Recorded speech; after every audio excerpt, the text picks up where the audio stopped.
They hate when you elevate, elevate, elevate. They hate when you elevate, elevate, elevate. Yeah. They hate when you elevate, elevate, elevate. They hate when you elevate. Yeah. I had to elevate. I'm way up, way too fly. Yeah, I'm feeling myself. Ain't no chance I'm coming down. No, got a soul view to myself. Yeah. Why would I give it up? Why do they wanna come take my place? I work too hard for it, don't need a replacement. It's my vocation. Now I got rollies all in rotation. Hop on a jet just to take a vacation. Remember the moments was trapped in the basement. Now the hard work is all taking me places. Water on bed like we trapped in the matrix. Bet on myself and go ball out in Vegas. Living a life like I'm rich and I'm famous. Don't see the grind that I know that it came with. I ain't make it this far for myself. I had to prove to everybody else. I had to set them straight. I had to boss. I had to renovate. I know they hate when you elevate. You're stacking up losses, I'm handing them out. Yeah, I had to go delegate.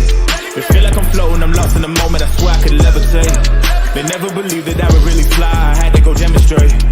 I had to set them straight. They hate when you elevate, elevate, elevate. They hate when you elevate, elevate, elevate. Yeah, they hate when you elevate, elevate, elevate. Burn Live, y'all. Marijuanically keeping y'all connected. Hashtagging these red eyes, changing the viewers. I read. Keeping underage smoking off social media. Definitely killing myself for your entertainment. Sitting here with friends and family. Starting a conversation, y'all.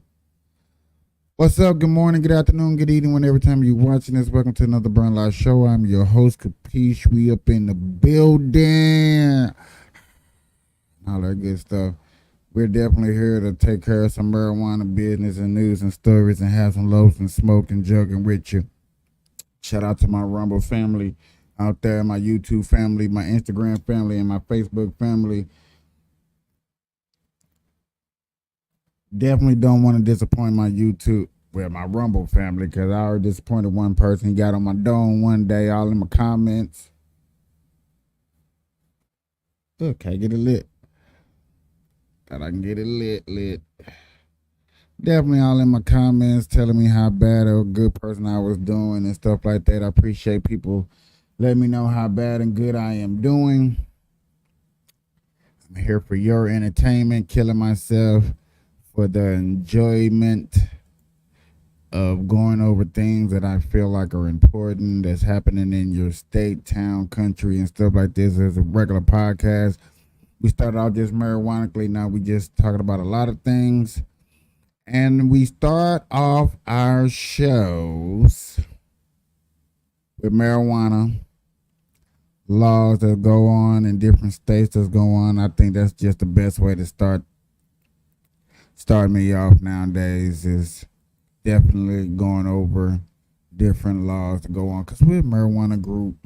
And a lot of people think that, I got into politics, and, that's my favorite subject. I got into it, but I got too far deep where I forgot my grassroots and where I come from.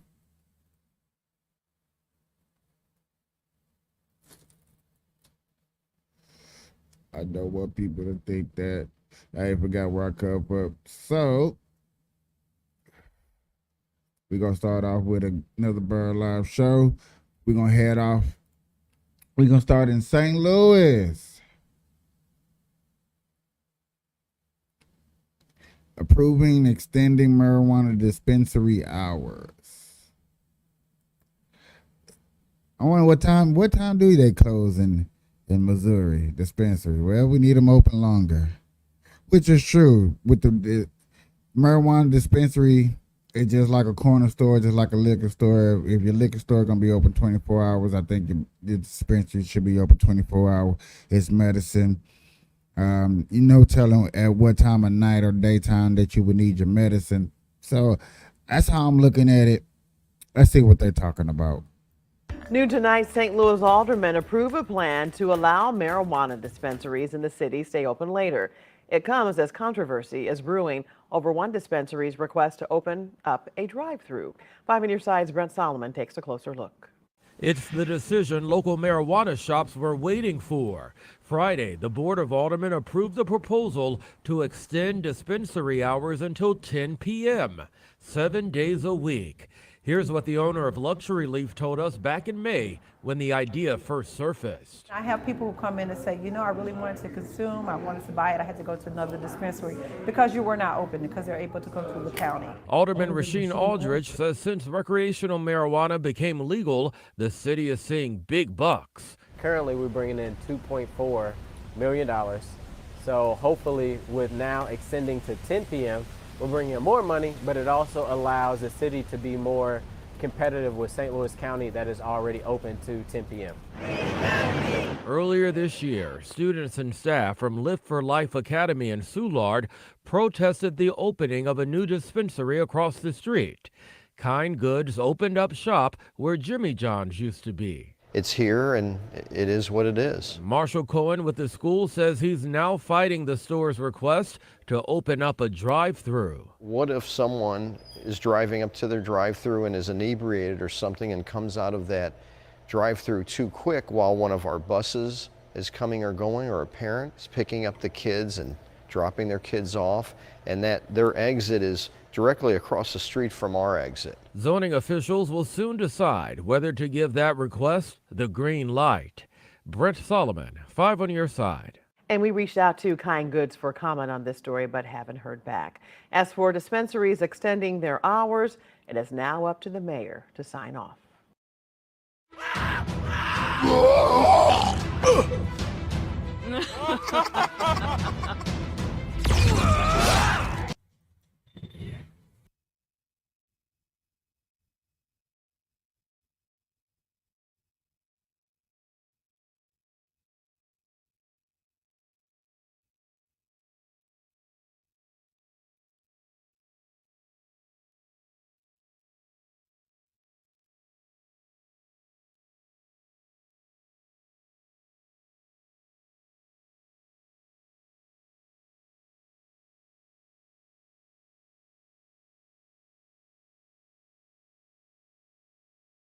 Maybe I'm tripping, but I could have sworn you could not have a dispensary in the middle or 100 feet of a school zone.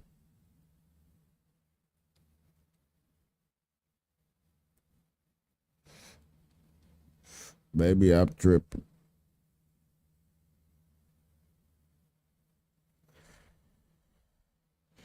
Yeah, hold on. I'm just seeing some people I want to share my content out. I'm a podcaster, so-called / content creator. Yeah, I like to talk about things. I just like to have a conversation. I don't have too many friends, so yes, I come on here on social media, onto my own platform, to my own channels, and I discuss things, marijuana, politics, the P. Diddy trial. We discuss them things on here. I should put them in my title better. Definitely should put them in my title a lot better. But I wasn't sure what I wanted to discuss. I should just put weed, politics, and just laws and stuff like that. That's definitely which I should just start putting, because that's the things I discuss over here on this channel. I have a lot of people that's in this marijuana industry that are scared to talk about these subjects that I talk about. And I think that it's highly important that we discuss these topics. I think it's important that I go over these marijuana laws with you, because ain't no telling who watch and where they watch from. Just would like to go over it. Now we're going to Nebraska over Judge. I think I covered this yesterday.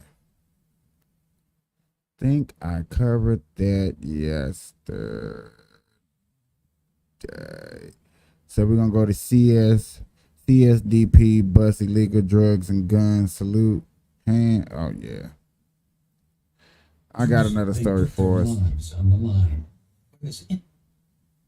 I got another story. What's up? Thank you. Please share out the content. I highly appreciate it. I do. I just covered the story about St. Louis and opening dispensary hours longer. Now we finna go into another story. Police bust at a head shop in Colorado Springs revealed a variety of illegal drugs and guns were being sold at the store. This is what officers seized at Trippy Hippie, which is located in the area of Iowa Avenue and East Kiowa Street. Now, the store is located east of Memorial Park. Police found around 25 pounds of marijuana, several guns, and drugs like cocaine, LSD, fentanyl, and meth. 41-year-old Paul Tim was arrested during the search. Police are still looking for 4 people wanted on warrants related to the bust.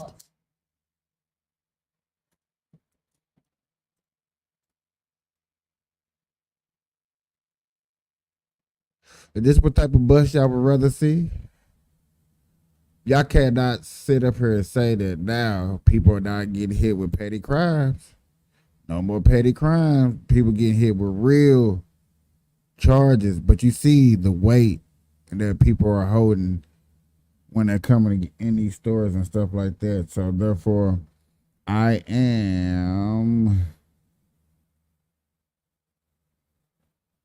going to say that this is highly important and need to be shared. I keep trying to tell y'all, all these reports that y'all think y'all don't see, I see them. And the more and more bad that they get, the more and more they out there, the more than people are going to try to take marijuana away.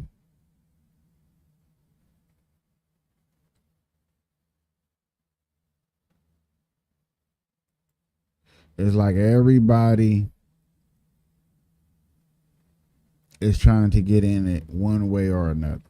It doesn't really matter if you're doing it professionally or not. If you're trying to get in, you're trying to get in.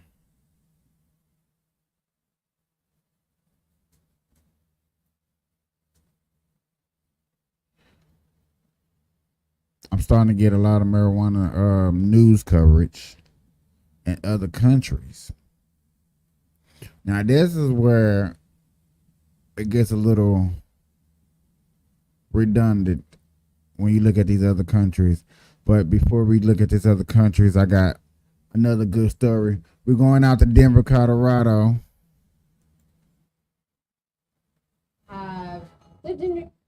Denver, Colorado, marijuana industry exposed first ever.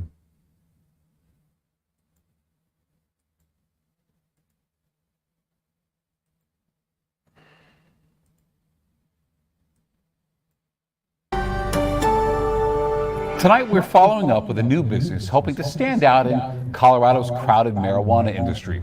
Pure Elevation Cannabis Spa and Salon just opened about a week ago. We first told you about plans for this business last year. It's the first ever shop in Denver to allow both the sale and consumption of cannabis on site. It's also the first marijuana consumption spa in Colorado history. But as Denver 7's Amy Wada shows us, this first of its kind is also happening in the middle of a first ever marijuana recession. We are here. We are open. It has been exciting and yet scary. It's been a long time coming for Rebecca Marroquin. Pure Elevations offers luxurious massage and body treatments. To open a spa that's different from the others. Why'd you want to do this? I injured my neck, and all of the pharmaceuticals, drugs that they gave me really hurt me and hurt my body. Pure Elevations Cannabis Spa and Salon gives customers the option to infuse cannabis in their massage, nail, and hair treatments, all while operating as a dispensary, selling a wide range of cannabis products and giving customers the option to consume those products in the outdoor consumption lounge, which is also on site. I know the benefits of marijuana. I know how it helped me. I've seen it help other people. I know I saw one. Other people like Anita Thomas. I find that cannabis, for me, I like it better than pharmaceuticals. And pharmaceuticals just find a way of deadening you.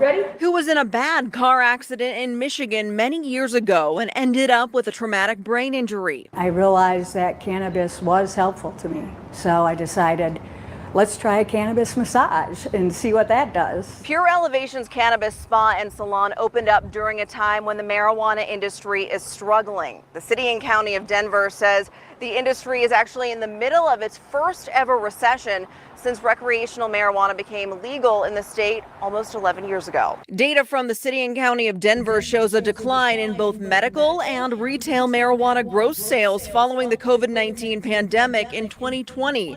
The recreational industry so far bringing in $180 million through July of this year. Legalization is spread across the United States. Less people, or like tourists, are coming to Denver to consume and purchase marijuana. They're going to have to adapt, we're seeing, with new business types like this cannabis spa. Eric Escudero with the city and county of Denver says with sales down the last couple of years, he's seen some marijuana businesses consolidate and even close their doors.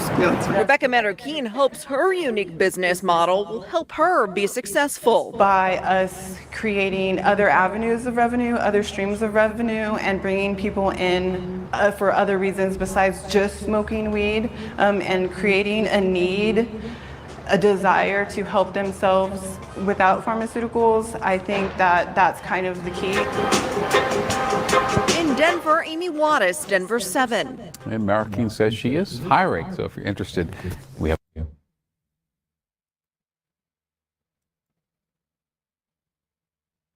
The economy looks the way it looks out here. People, it's hard to keep a job and stuff like that. People don't want to keep no job. People don't want to stay at jobs. People are not traveling. Vacation has dipped. It was going up for a second, but it has dipped back down as more and more prices get expensive. You know what I'm saying? Stuff like that. So you're not as traveling as much. And then you gotta have something that's catching the consumer's eye. What about your marijuana that want to bring them to you and come find you is another thing that you got to look at in this market industry, especially in the marijuana. And I've been thinking about that. So, because I wanted to open up a lounge out here in Nevada, but you had to wait the lines and the laws and stuff like that, and I didn't qualify. And then, you know what I'm saying, what would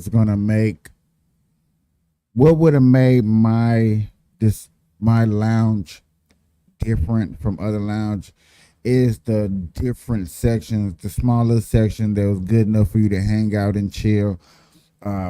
Bringing people together was one of my focuses too, that I was going to try to do in the marijuana industry too, is, you know, bring people together. I went to a dispensary in Colorado, matter of fact, and how it was I liked it. It had different sections. If you wanted to watch sports, you just want to chill and talk, you just want to play video games, you wanted to shoot pool. I think those little sections like that needs to be infiltrated into a lounge, give people the opportunity, the options to do things. You know what I'm saying? Different lounge, like getting your hair done, smoking and stuff like that. I think that is cool. I think a ski lounge would be one. I think different sections, all sections, barbershops, anything, and add marijuana to it is the beneficial And you're going to have to be creative in this next coming, especially when all states are getting close to becoming legal. You have 50 states becoming close to becoming legal. You're definitely going to have to be creative in the thought process of putting your business together and get your portfolio out there to raise your brand. I really been thinking about making shorts or just making like little 10-minute, 20-minute videos talking about one subject and put these videos out. I really need to start working on those and get into try to do those. If I can do those with marijuana too. Dumpster full of books and outside West Southside High School. Okay, this don't have nothing to do with marijuana, but I'm curious. Like what's going on? What's going on? It's part of their regular weeding process where old and outdated books that are no longer new at 10, 2 dumpsters full of books outside of CPS High School on the city's northwest side. Paperbacks and textbooks piled up outside Schurz High School in Irving Park. People wondered what was happening. We reached out to CPS and they said it's part of their regular weeding process where old and outdated books that are no longer needed are thrown away. Are you tired of flipping houses, inconsistent results, always chasing your next deal, and constant competition? Stop following the crowd. There is a commercial risk. I started off with single family investing, and it was a wreck. Attention this morning. Oof.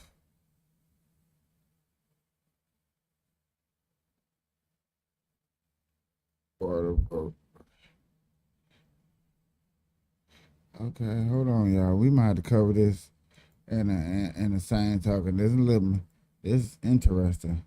Over the future of Chicago public schools, both the leadership and also school closures. And this as support continues to roll in for Chicago Public Schools Chief Pedro Martinez after the mayor and others said they want him out. Marissa Perlman live at the Chicago Teachers Union headquarters with more on what we could see this week. Marissa, good morning. Good morning to you, Audrina. Yeah, a lot of moving parts to follow here. First, tomorrow, the Chicago School Board will vote on a resolution promising no school closures until 2027. Now, this resolution is in response, in part, to claims made by the Chicago Teachers Union, who say Martinez is planning closures, passing a vote of no confidence in the CEO. But in a letter to families this week, Martinez has said that won't happen and described talk of the closures as a tactic to undermine him. Now, this vote comes just days after Mayor Brandon Johnson asked Martinez to resign. Mexican-American leaders and CPS parents rallied outside of Pilsen's Benito Juarez High School, Martinez's alma mater, in the pouring rain yesterday. This just one of the groups coming to his defense right now. Now, according to Crain's Chicago, business groups are now publicly supporting him as well. The Civic Committee of the Commercial Club of Chicago and the Chamber of Commerce issued a joint statement urging the board to ignore calls to fire Martinez. Also this, a letter signed from a group of city council members also encouraging the board to stand by the school board CEO. Now, community leaders say Martinez has been unfairly targeted by Mayor Johnson and the CTU for opposing high interest loans to support teacher raises at a time when CPS is facing a $55 million deficit. The rumors and innuendo coming out of the fifth floor to damage the reputation of Pedro is just wrong, plain wrong. I can see the really good job he did. He should not give in to the mayor. Now, CPS and the CTU met for a contract bargaining session last night. We're told that meeting was tense in light of these calls for change at the top. Now, Martinez wrote an op-ed in the Chicago Tribune saying he will not step down. Now, it says in part he calls doing so would create a leadership vacuum. And now it's up to the school board to keep him or change his position. We're live outside of CTU headquarters. I'm Marissa Perlman, CBS News Chicago.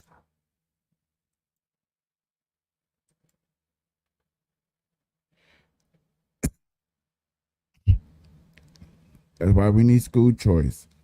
You need the option, you need the choice to be able to send your kids to whatever school you want to be able to send your kids to. I think that is relevant. I think that is relevant. I think that is definitely what needs to happen, especially for Chicago. Definitely for Chicago.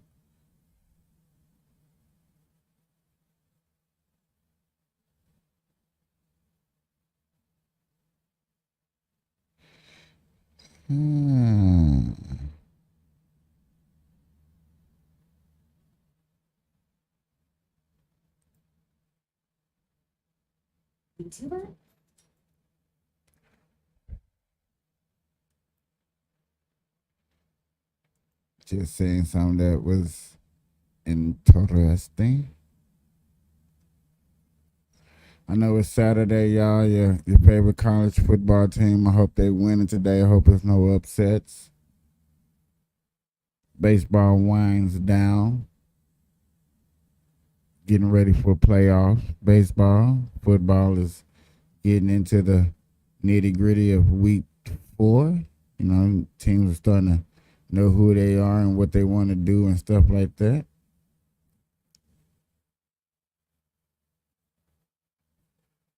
Hockey's coming along. Baseball is in their preseason games.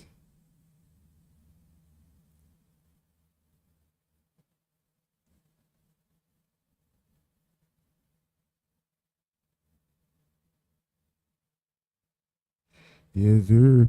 Also, the WNBA second round starts tomorrow, Sunday. I ain't gonna do it like that now that my team Caitlin Clark out that. No, I'm not gonna do it like that. Aces are playing the Liberty. Connecticut are playing.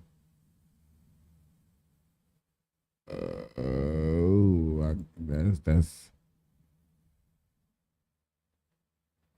one thing I can't remember. It's the other two teams.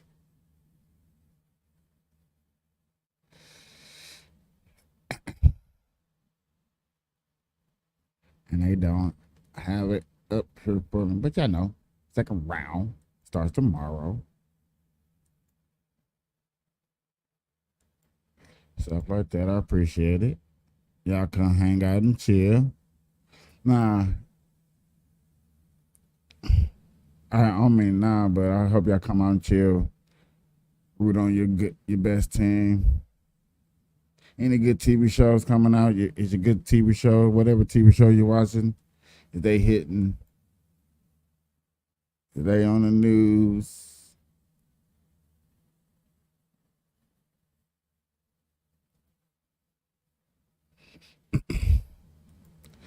And this is what my news feed be looking like when I go on it.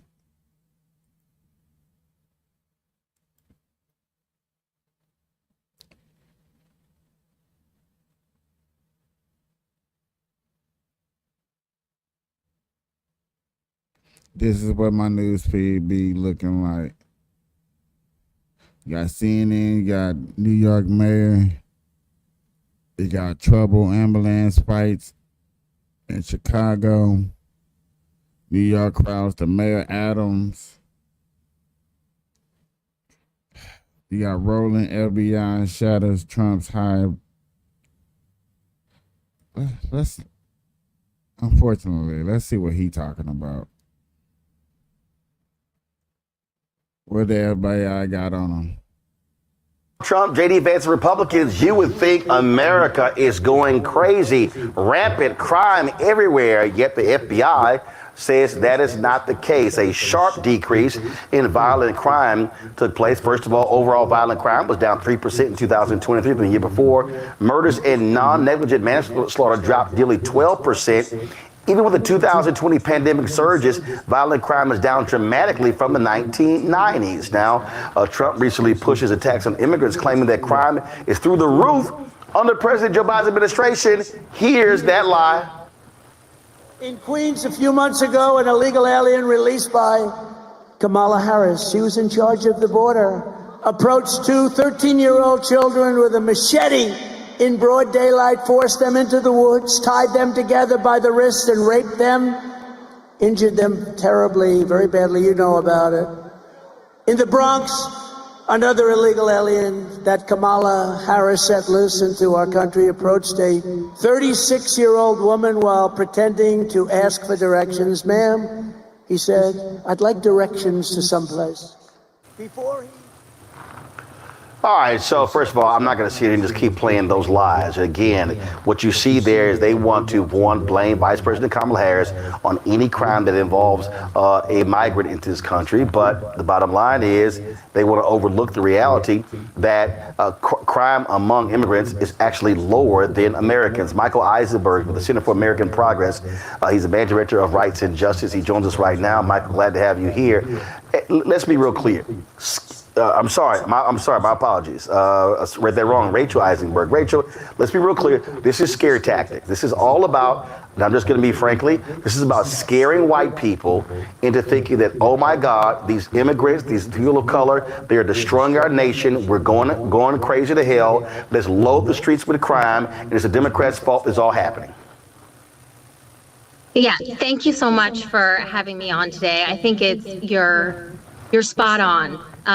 The Trump and his campaign really are ignoring the facts, and the facts that the FBI released in its annual data today from 2023 really show that crime is declining, and in many categories and all over the country. And so you have data from law enforcement agencies that cover 94% of the country, showing that reported crime is down. And it just doesn't fit with the narrative that Donald Trump wants to tell.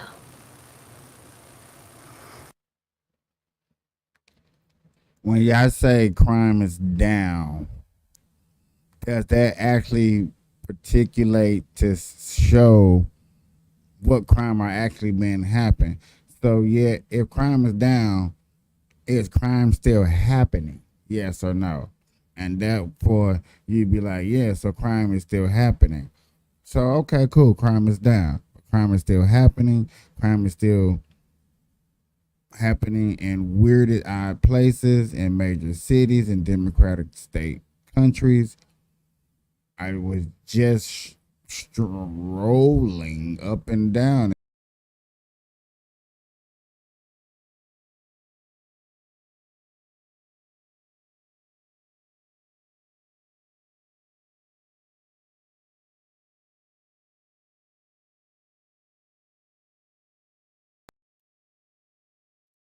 Attack of an ambulance. Let's see if I can go back to that wall. No, they're not gonna show me the wall.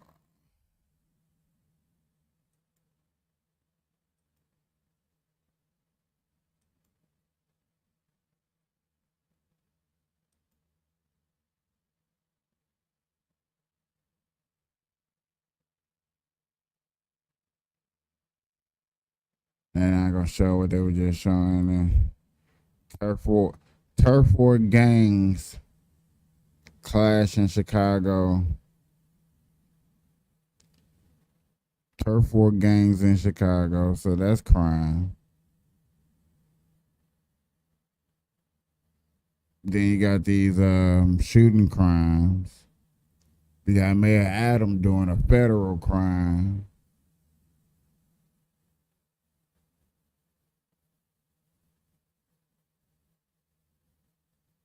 What else? What else we got?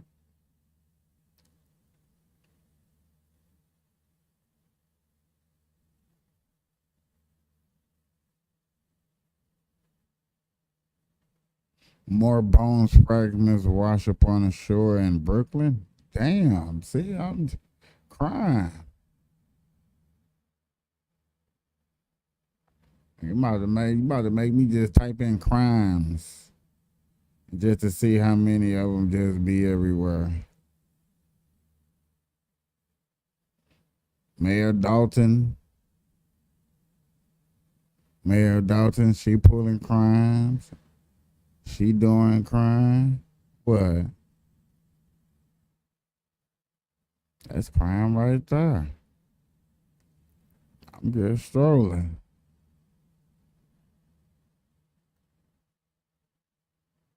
They say, what's this? Bus hijacking in LA's. Ooh-wee. Crime. But crime is going down. Okay, we get it, y'all. I get it. You know, I'm just showing y'all titles. Titles. Just strolling on YouTube. I'm not specifically looking up crime. As y'all see on my thing at the top, I don't specifically look for crime. New for you. And what's new?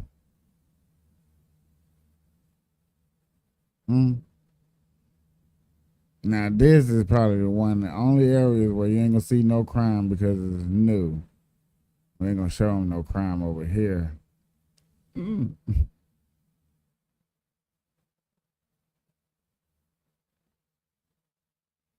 Yeah.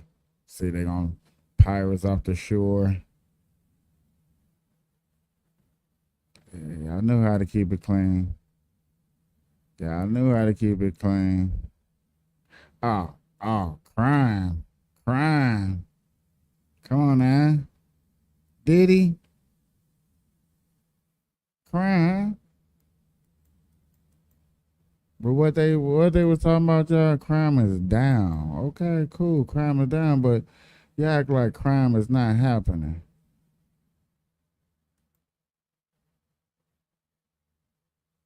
That's what I'm saying. Y'all act like crime ain't happening. Oops, y'all wasn't even looking. I'm sorry.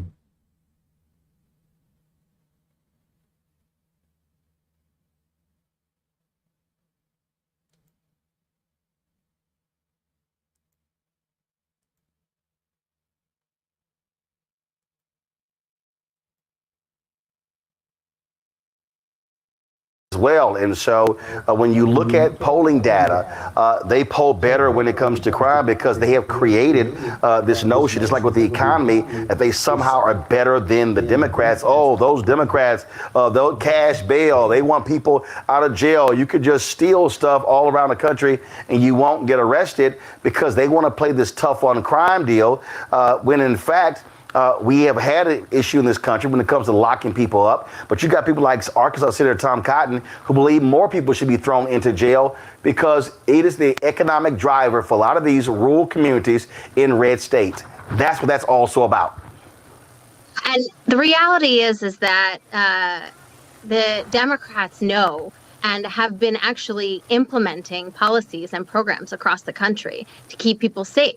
They're investing in community-based solutions that are showing success at driving crime rates down. And you're seeing evidence of that in the FBI crime data that was released today. They're developing programs that are partnerships with community organizations to intervene in violence to make sure it doesn't happen. They're investing in law enforcement's efforts to investigate and close violent crime cases.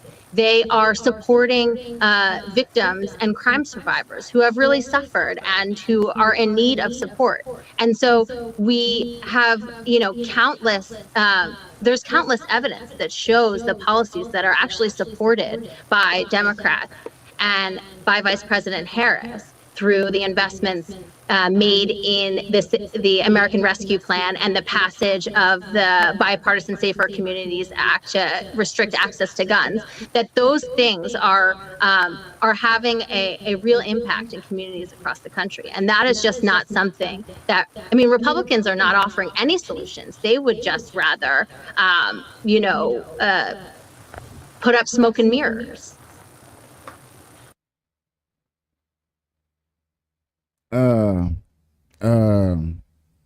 Communities are doing this. Communities are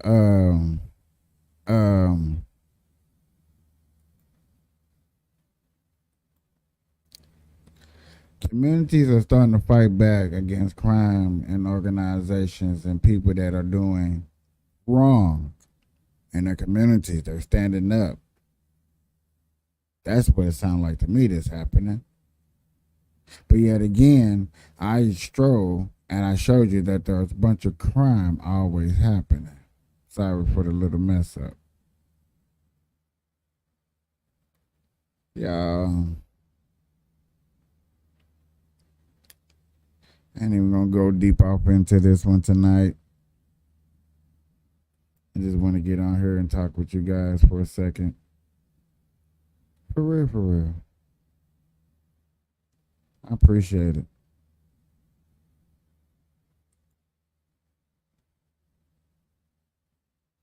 Nope. Until next time, man. Like, follow, share, hit that subscribe button. Do all of that. We out. Peace.